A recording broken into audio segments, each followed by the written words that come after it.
નમસ્કાર મિત્રો. ભારતીય જનતા પાર્ટીને સત્તામાં રહેવા માટે અલગ અલગ નુસ્ખાઓ અજમાવવા પડે છે. તમને ખ્યાલ હશે કે ક્યારેક ક્યારેક ગણપતિ દૂધ પીતા હતા, એ નુસ્ખો પણ સંઘ પરિવાર તરફથી જ આખા દેશમાં એક ટેસ્ટ કેસ તરીકે અજમાવવામાં આવ્યો હતો કે લોકોની શ્રદ્ધા, અંધશ્રદ્ધા એ કેટલી અસર કરી શકે છે. એટલે બાકીના આગળના નુસ્ખાઓ આપણે છે ને અજમાવીએ.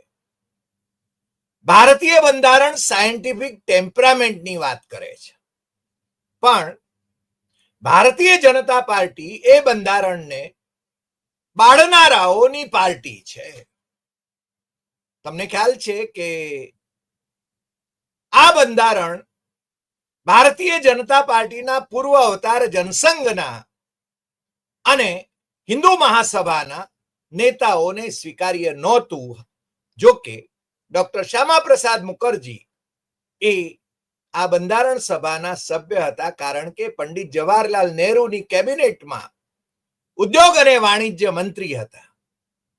એમણે બંધારણને સ્વીકૃતિ આપી હતી અને પછી વાંધા વચકાતો ત્યારે એમણે શરૂ કર્યા જ્યારે એ સરકારમાંથી ફારેક થયા.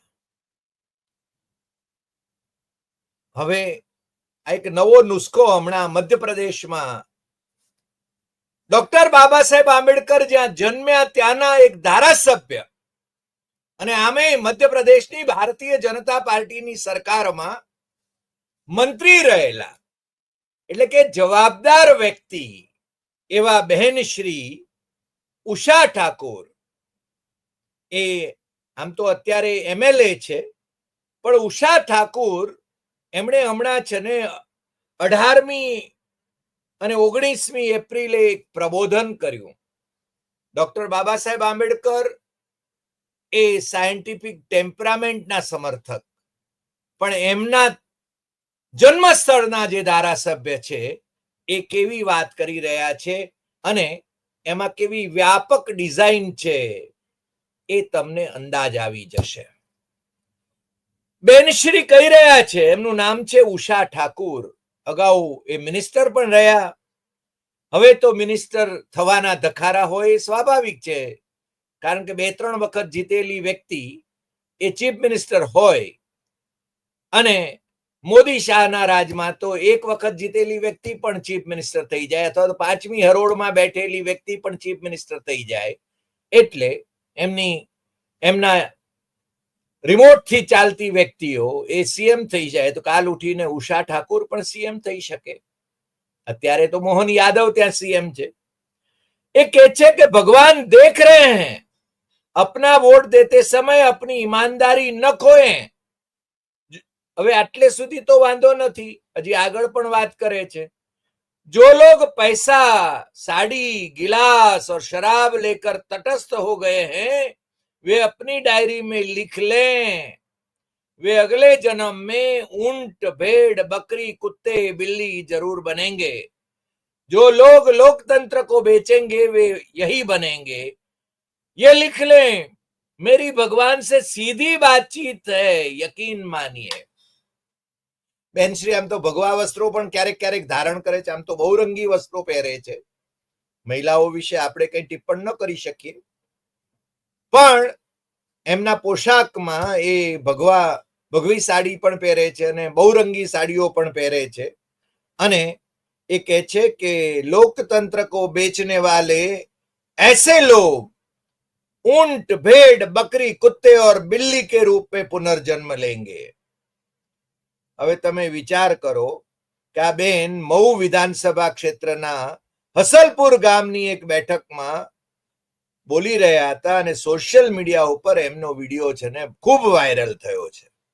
અને કોંગ્રેસે એમની રૂઢિવાદી સોચ છે એનો વિરોધ કર્યો છે, કારણ કે બાબા સાહેબ જ્યાં જન્મ્યા હતા, આ દેશનું બંધારણ જેમણે ઘડ્યું, બંધારણ સભાના વિદ્વાન સભ્યોએ જેને સ્વીકૃતિ આપી, એ બંધારણ ને માટે નાલેશી કહી શકાય એવી આ રૂઢિવાદી સોચ છે, એમ આપણે કહેવું પડે. અને આ બેન એમ કહે છે કે લોકતંત્ર હમારા જીવન હૈ, सरकार संविधान के प्रावधानों के अनुसार लोगों के जीवन को बेहतर बनाने के लिए कई योजनाएं चलाती है। वह साल के 12 महीने जनता की सेवा करती है। ऐसे में अगर कोई व्यक्ति चुनाव के दौरान किसी भी स्थिति में पैसे, शराब या अन्य सामग्री के लिए अपना वोट बेचता है तो ये अक्षम्य अपराध है। હવે આ કોણ વેચે છે, ખરીદે છે, એ બેને છે ને ચોખવટ કરવી જોઈતી હતી, પણ એમને છે ને એમની ચિંતા જે છે એ ભારતીય જનતા પાર્ટીને લોકો વોટ ન આપે તો એમની શું અવસ્થા થશે એની વાત કહે છે। ये कहे कि अगले जन्म में ऊंट, भेड़, बकरी, कुत्ते बनेंगे बीजेपी को वोट नहीं देने वाले लोग।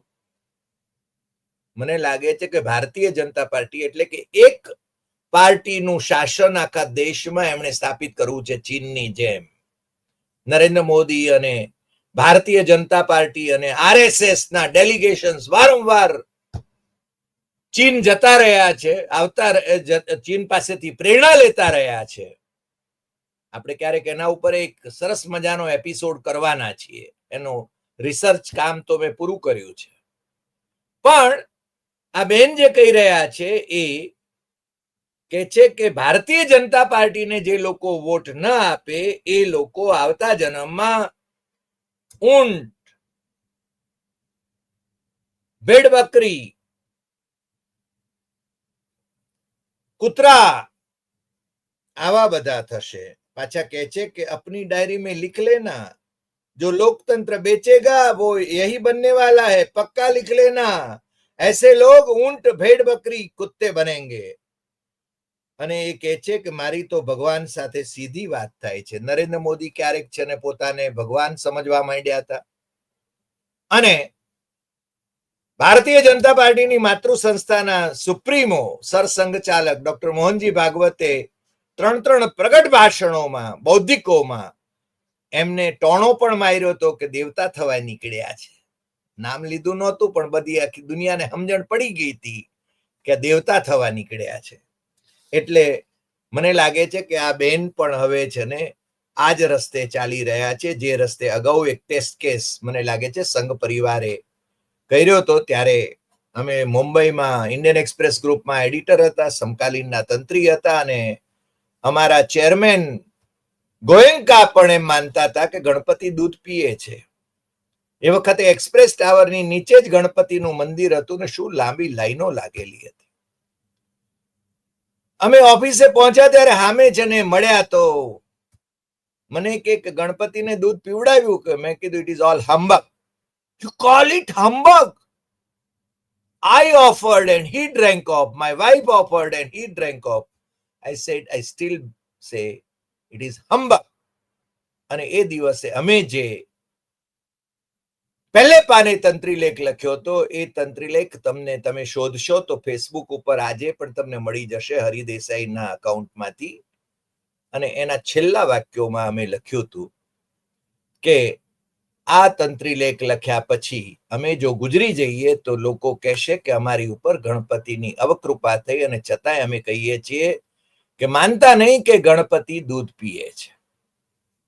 આખું એક સ્ટન્ટ હતું અને એ રાજકીય સ્ટન્ટ હતું જે કલ્ચરલ ઓર્ગેનાઇઝેશન પોતાને ગણાવે છે એનું રાજકીય સ્ટન્ટ હતું અને ટેસ્ટ કેસ વારંવાર કર્યા કરે છે તમે જાણો છો। અને આ બેન જે કહી રહ્યા છે એ પણ એ જ દિશાનો ટેસ્ટ કેસ છે। તમે એના વિશે શું અભિપ્રાય ધરાવો છો એ જરૂર લખજો। તમે કેવો અભિપ્રાય ધરાવો છો, તમે સાયન્ટિફિક ટેમ્પરામેન્ટમાં માનો છો કે નહીં એ પણ લખજો। તમને તમારો મત ધરાવવાનો અધિકાર છે પણ અમે આસ્તિક છીએ પણ આ અંધશ્રદ્ધામાં અમે નથી માનતા। આજે આટલી વાત, ફરી મળીશું નવા એપિસોડમાં નવા વિષય સાથે। તમને જો આ એપિસોડ ગમે હોય તો સૌથી વધુ શેર કરશો, લાઈક કરશો, કમેન્ટ કરશો અને આપણી યુટ્યુબ ડોક્ટર હરિદેસાઈ સત્યમ એવમ તથ્યમ એ સબસ્ક્રાઇબ કરવા માટે મિત્રોને જરૂર જણાવશો। નમસ્કાર।